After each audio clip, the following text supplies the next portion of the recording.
Dear students, you are welcome in my online teaching classes. I am Shishpal Chauhan. This is episode number 6 for the words with correct pronunciation, 5 words daily. Let me begin.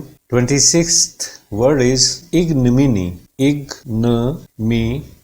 There are 4 syllables. First syllable, second syllable, third and fourth. Ign. This is weak sound of a as in about. You may see this O becomes a sound here. Me, this is me sound, okay, that is correct. Now mini, okay, me, then ni. 4 syllables are there. The primary stress is on E sound. Ig, it will fall down like that. Ignominy means disgrace, insult, humiliation, public embarrassment. ये O sound की A sound बन गई यहाँ पे, जैसे about में a sound बहुत ही कमजोर सी साउंड होती है.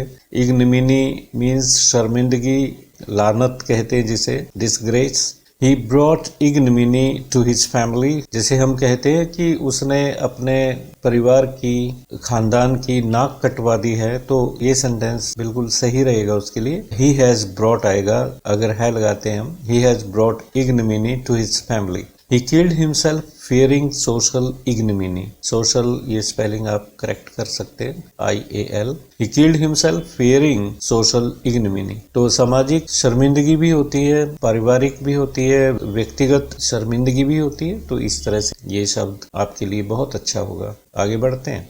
27th word is Enigma.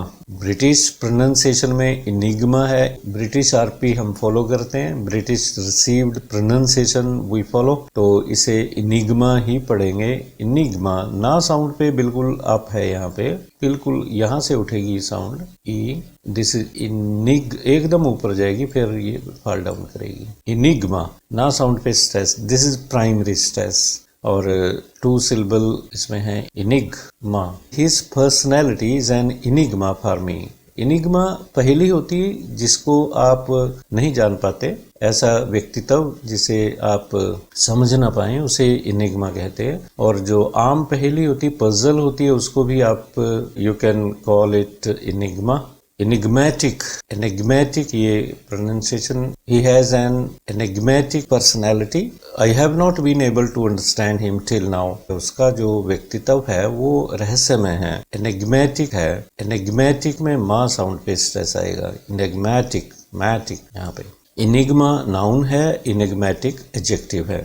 जितने भी TIC पे खत्म होते हैं सारे एडजेक्टिव होते हैं. चलो 28th वर्ड पे चलते हैं. 28th word is कॉन्समट. ये कॉन्स यहाँ तक, ये आ साउंड बन गई, ये SU यहाँ तक, और ये थर्ड सिलेबल है मट. एक सिलेबल में एक वाउल साउंड का होना जरूरी होता है. कॉन्समट एडजेक्टिव है, डी साइलेंट होता है, एडजेक्टिव बोलते हैं, एडजेक्टिव नहीं बोला जाता है. ऐसे ही पहले भी बताया था मैंने, एडजेसेंट होता है, एडजंक्ट, एडजेसेंट, एडजॉइन, एडजॉइन नहीं होता, एडजेसेंट नहीं होता. कॉन्समट. क्वाइट परफेक्ट, फुली स्किल्ड, जिसमें पूरी कला भरी पड़ी हो. क्वाइट परफेक्ट, निशाने को या टारगेट को या एफर्ट को you can call it consummate effort. With consummate effort he hit the ball at the target. पूरे स्किल के साथ उसने बॉल को टारगेट पे हिट किया.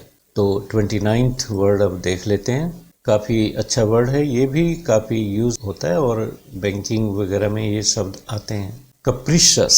जितने भी CIOUS है इन्हें शस बोलते हैं, शियस नहीं है, सीयस नहीं है. दीज आर शस, राइट, शस. प्री ये हो गया, ये first syllable, second syllable, third syllable, 3 syllable. Capricious पा साउंड पे बिल्कुल एकदम हाइट पे चली जाती है साउंड, पा साउंड पे, फिर वहां से एकदम फॉल डाउन करेगी, नीचे की तरफ आएगी, right. Showing sudden changes in attitude और behaviour, baseless changes, unpredictable, whimsical, impulsive, ये सिनोनिम्स हैं इसके, पर्यायवाची शब्द हैं. अचानक जब किसी के भी सोच में, दृष्टिकोण में या व्यवहार में कोई निराधार चेंजेस आ जाएं, बदलाव आ जाए, या जिसका बिहेवियर ऐसा हो जिसे प्रिडिक्ट नहीं किया जा सकता। आप कह नहीं सकते कि अब उसका बिहेवियर ऐसा है तो कल कैसा रहेगा। विम्सिकल, इम्पल्सिव होते हैं, भावनावेश में जो लोग काम करते हैं, भावनाओं से प्रेरित होके अपने एटीट्यूड्स बदलते हैं, सोच बदलते हैं, थॉट्स बदलते हैं, उन्हें विम्सिकल कैरेक्टर कहते हैं। व्यवहार का भी हो सकता है, मौसम भी कैप्रिशियस होता है। हर behaviour is capricious, right. The weather is capricious, capricious नहीं है, कैप्रिशियस नहीं है, this is capricious. The weather is capricious these days, right? I hope you must have understood the word capricious.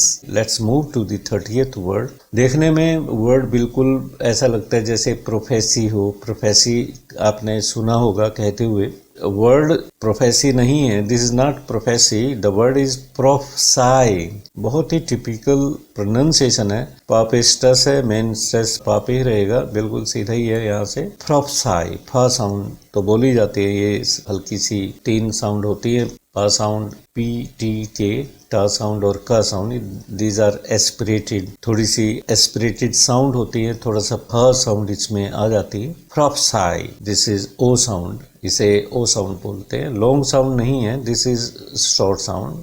To predict और foretell, फोरटेल का अर्थ भी भविष्यवाणी करना होता है। To say something that may happen in future according to your belief. Please see the spelling of prophesy, P-R-O-P-H-E-S-Y. This is a verb and the noun from prophesy is prophecy. Prophecy. The spelling will be P-R-O-P-H-E-C-Y. Instead of S, there will be C. Prophecy. When someone makes a statement that is going to happen in near future according to the person's belief, that is called prophecy, right? That is called prophecy. No one can prophesy COVID-19 virus will be destroyed permanently. कोई भी भविष्यवाणी नहीं कर सकता कि कोविड-19 virus का पूर्ण तरह से विनाश हो जाएगा। No one can prophesy. The word is prophesy, prophesy, right? Dear students, episode 6 ends up here. Episode 6 यहाँ समाप्त हो जाता है। 7th episode को लेके मैं फिर आऊँगा। Till then, have a nice day. Thank you.